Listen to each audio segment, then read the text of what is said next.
So what all of this comes down to is making sure that you look at your chance of missing versus your chance of hitting, and making sure that you're getting paid at least that amount. If you're not getting that multiple of your investment back, then this is a bad proposition for you. Okay, so let's put it all together in a real poker situation. And this is going to require our knowledge from the previous episode on outs, as well as what we learned today. So let's look at this example here. We are on the turn.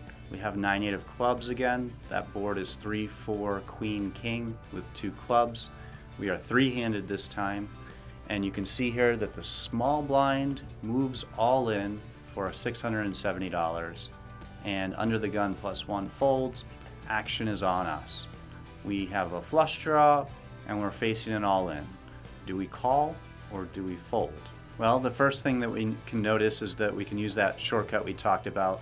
This is a pot size bet, this pot size all in. So our pot odds are 2-1. We know that there's 670 in the all in bet, there's 675 in the pot, and again, we can round. We don't have to be exact here. We don't have to add these up or anything like that. All we need to know is that there's a pot size bet out there and it costs us that much to call. So our pot odds here are 2-1. All right, so we know that. We're going to risk 1 unit to win 2 units. We're getting 2-1 pot odds. Well, what's our chance of hitting on the river? If you guys remember from the previous episode on outs, with a flush draw, we have 9 outs. There's 9 remaining clubs in the deck that we can hit.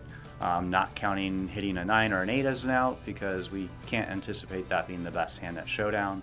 So we need to hit a flush here. We have 9 outs, and remember the rule of 2 says that we can multiply our outs by 2 to get our approximate percentage chance of hitting on the next card. So we have 9 outs, we multiply that by 2, we get 18. Now I'm gonna round, we don't have to be exact, we're gonna call it 20% chance of hitting on the river. Well, if we have a 20% chance of hitting on the river, how often are we missing?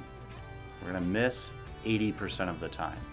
So we miss 80 and we hit 20. 80 to 20 is the same thing as 4-1, because 20 goes into 80 4 times. So we're comparing our chance of missing to our chance of hitting, just like we did for the dice example. So in this case, we're 4-1 against hitting on the river.